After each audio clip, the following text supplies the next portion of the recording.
I think there is a general difference between financial crisis and the COVID-induced crisis worldwide.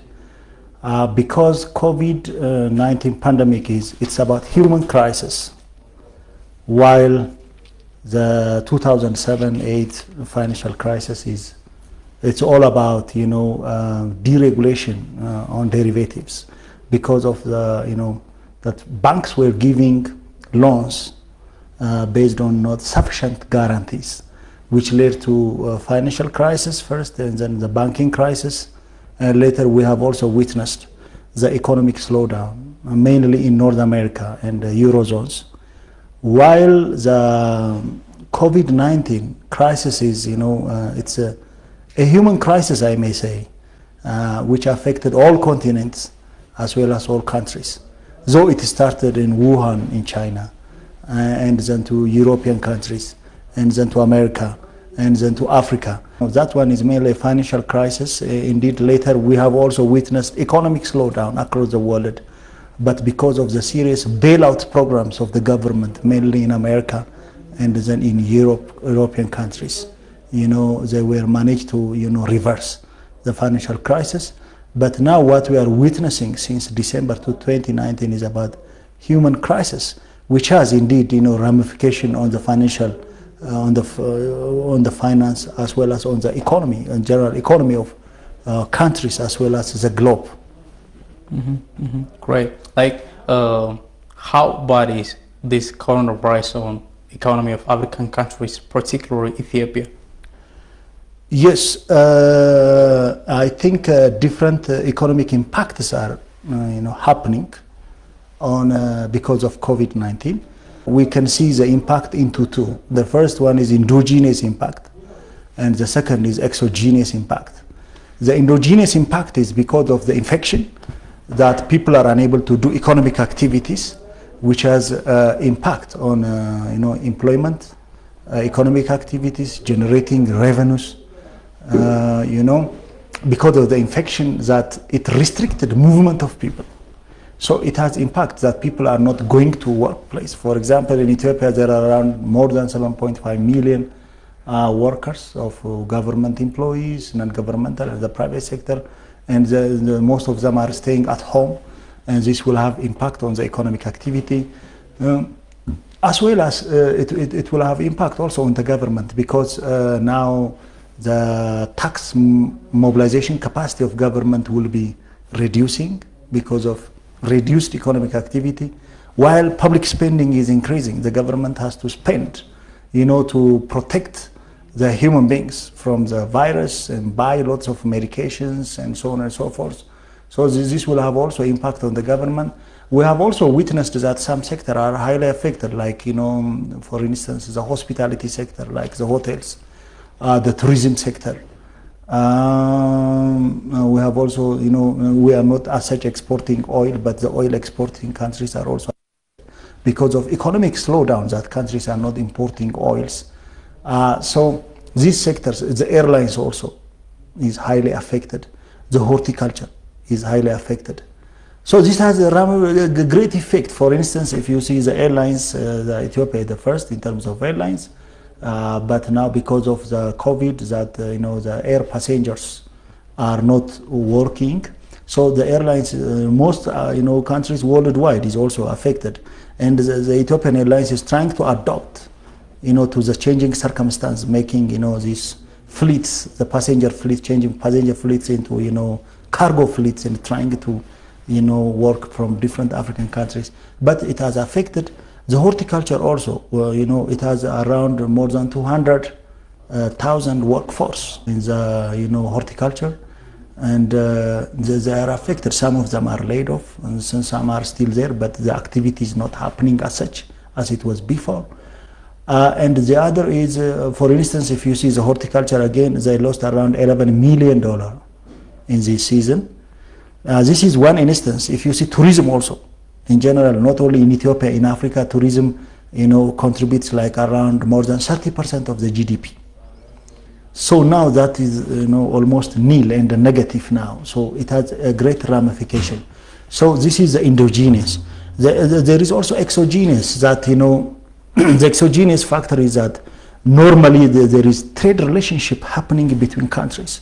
For example, whatever produced in the country must be exported, like coffee, like hides and skins, the leather products, as well as the horticulture, and must be exported to other countries. But now COVID is affecting highly, European countries, as well as America, and also Asian countries. So there is no demand of these products because economic activities are not happening there.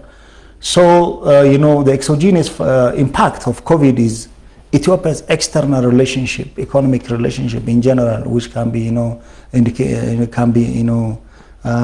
can be seen in terms of trade relationship with other countries, foreign direct investment also. We have witnessed that Ethiopia was the first developing country in terms of attracting FDI in the past few years. But now that is significantly declining because of COVID. And also the development assistance coming from, developed countries. So the exogenous factor, includes the trade relationship, the foreign direct investment, as well as, the development assistance coming from developed countries reducing, because they themselves are affected highly than even Ethiopia and other African countries. I see, great. Like as we are really witnessing right now, everything is limited, and how this coronavirus worsen the global unemployment? It worsens. For instance, if you see the latest report by the economic report by ECA, Economic Commission for Africa, the report indicates that in Africa in general, 90 million people will be affected because of COVID in terms of employment opportunity. And that means 90 million people will be unemployed. Not only this, they argue that if the challenge persists, like 27 million people automatically will be reduced into absolute poverty in Africa. So that will be a big challenge for Africa. Not only that, for instance, if you see in Ethiopia, around 8 million people are already on food insecurity. But now the assumption is that because of COVID-19, this will the number will double. That means around 60 million, and even above, like it may reach 30 million. The same thing is also, said by WFP director. He argues that the number of food insecure people in Africa will be double because of COVID-19. So the same thing, for instance, if you see in general in Africa, 70% of the workforce is on the informal sector, while in Ethiopia around 1.9 million people are working in the informal sector, which means they are sustaining their life on daily subsistence. They have to go out daily to get their food, their daily subsistence, around 1.9 million people. So if in general, the lockdown is affecting these people, which will have greater ramification later on the government, also on the country, unless it is addressed properly. We have witnessed in South Africa, for instance, more than 2 months they were in lockdown. Though still the number of infected people increased and the number of days increased in South Africa. So this had a greater impact on the poor. The poor is becoming, poorer and unable to eat daily. So before COVID kills it, the hunger will kill it. So there must be a balance in addressing, addressing this. So in general, the challenge of COVID on Africa and also in Ethiopia will be very, very high. It may have even economic slowdown, contraction of GDP. For instance, in the past, since 2000, we have witnessed average 5-point GDP growth in Africa, and also double-digit economic growth in Ethiopia. But now the expectation is that if this persists, the economic growth for 2020 for Africa will be negative 2.6. So the impact will be high.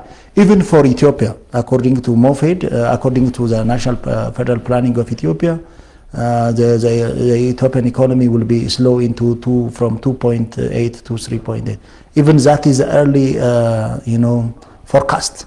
But if the challenge persists, it may have a bigger challenge. You can see also this globally. For instance, at the moment it is assumed that the Chinese economy may grow by 0% while India negative, and while for southern European countries like Italy, Spain and other negative.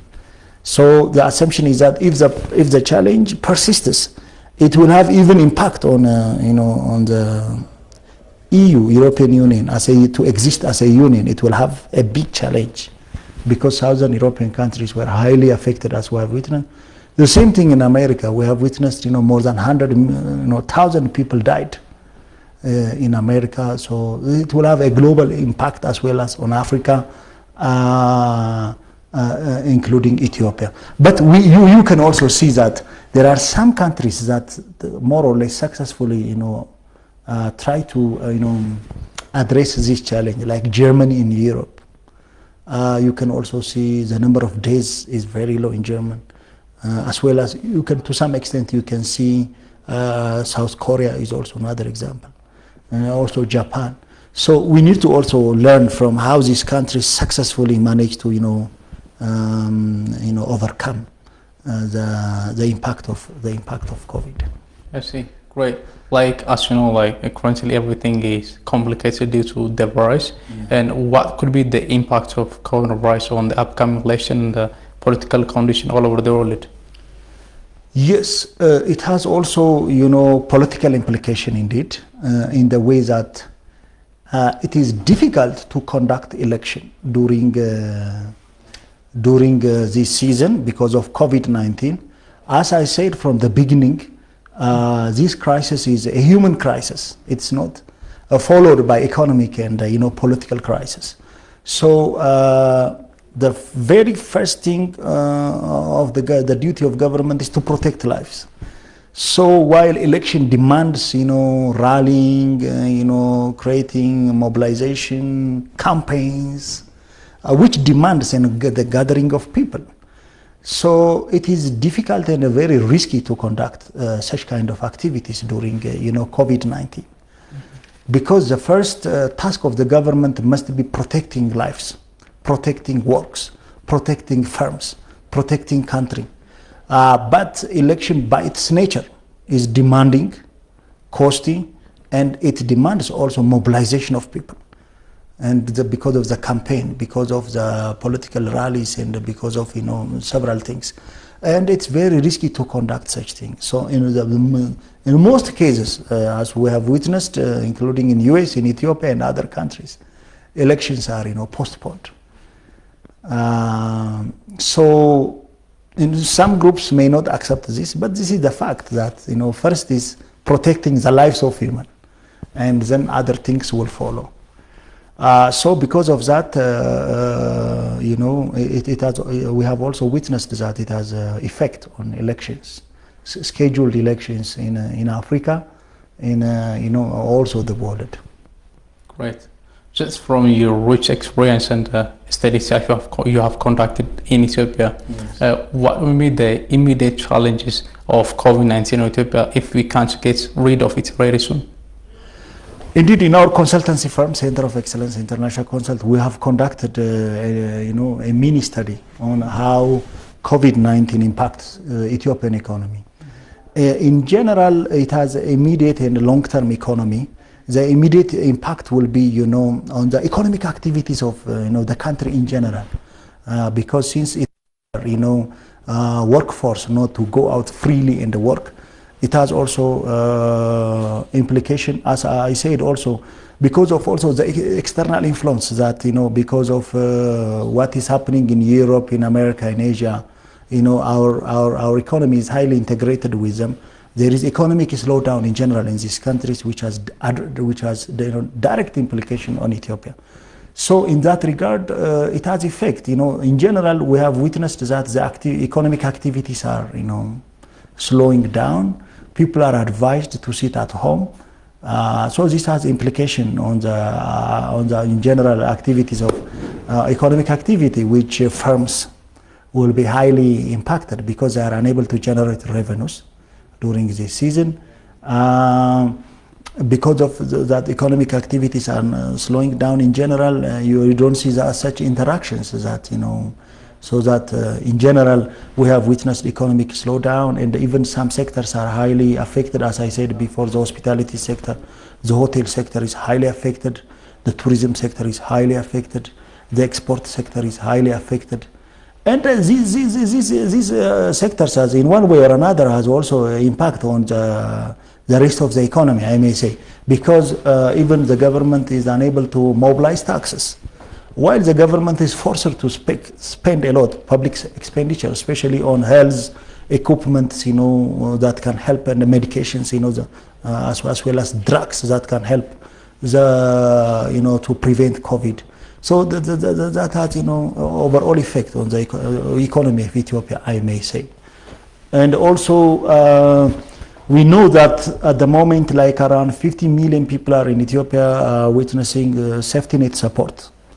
But now, because of this challenge, we are it's anticipated that around 30 million people will be under safety net support, which has a great burden for the government, I may say, and also the society in general, because now, though people are also protected, by law, but still businesses are witnessing, challenges of generating revenue. That means they are unable to pay for their employees. Even if you are not fired, you may not get salary. This may have, another challenge, that the government has to come with economic stimulus package, as it was done, like, at this moment, protecting jobs, protecting employees, protecting firms is pretty much important, because unless you do this, you can't sustain the business. Some businesses may die, during these courses, which has a greater implication for the country as well as for the government, because the government has to control. Unless people are fed, especially if the agriculture is not continue, and the stable foods are not provided to urban dwellers and the community in general, it may create unrest. If people are not fed, it creates unrest. So in our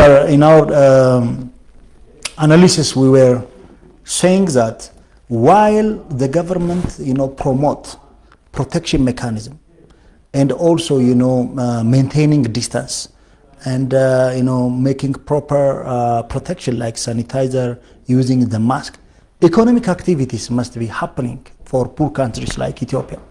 Otherwise, it will create a big burden for the government. I see.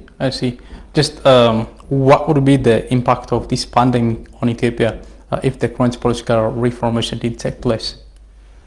One of the dimensions of this COVID-19 is that it demands good governance and sound political system, in the way that if there is no proper governance system in place to handle these issues, it demands greater wisdom in handling these issues. So if that, to do that, there must be a good governance in place. So if that is not happening, it creates a big problem, because these things must be managed properly. As I said before, government control is very much important in terms of protecting jobs, in terms of protecting firms, in terms of protecting, in general, the country, I may say. Especially the diverse rules and regulations are important, especially in quarantining people coming from outside, because we have witnessed that many countries are infected, by this pandemic. So such rules and regulations are very timely and pertinent.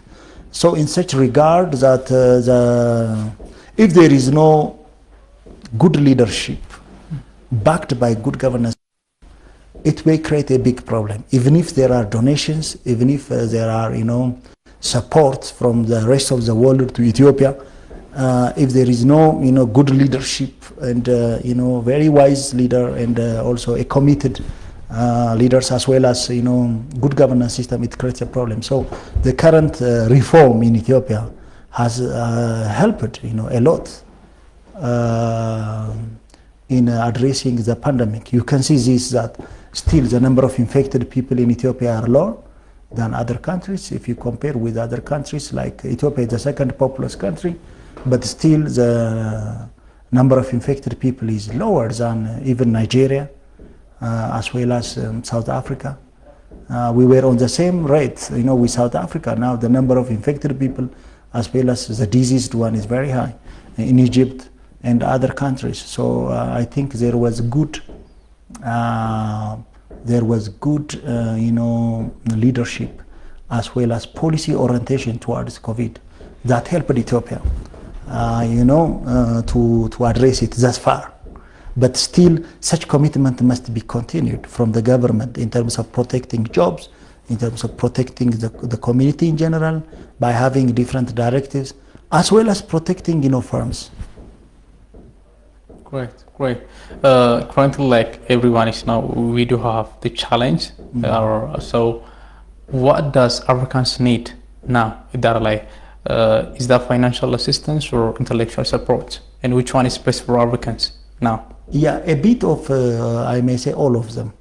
Because, African governments must be proactive in addressing these challenges. And they have to be also very quick learner from other countries.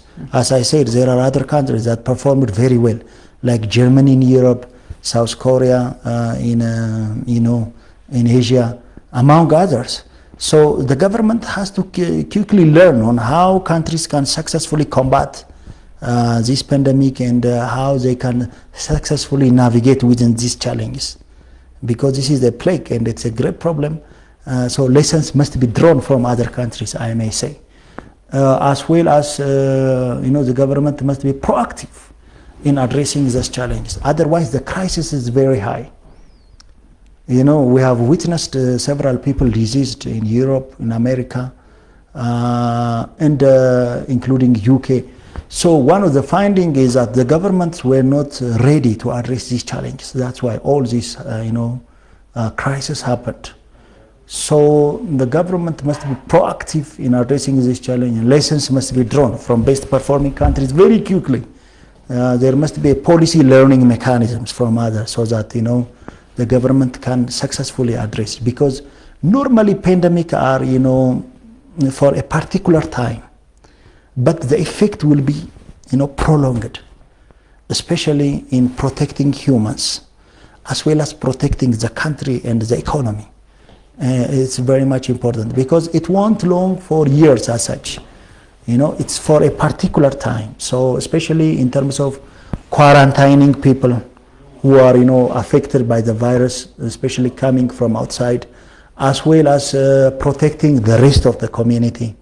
In terms of providing adequate, medications, equipment, like that, while also maintaining the economic activities in the economy. Because once the economy shattered, it will take, decades and, years to build the economy. So that balance must be maintained by the government, and to do so, lessons, quick lessons from other countries is very pertinent and timely.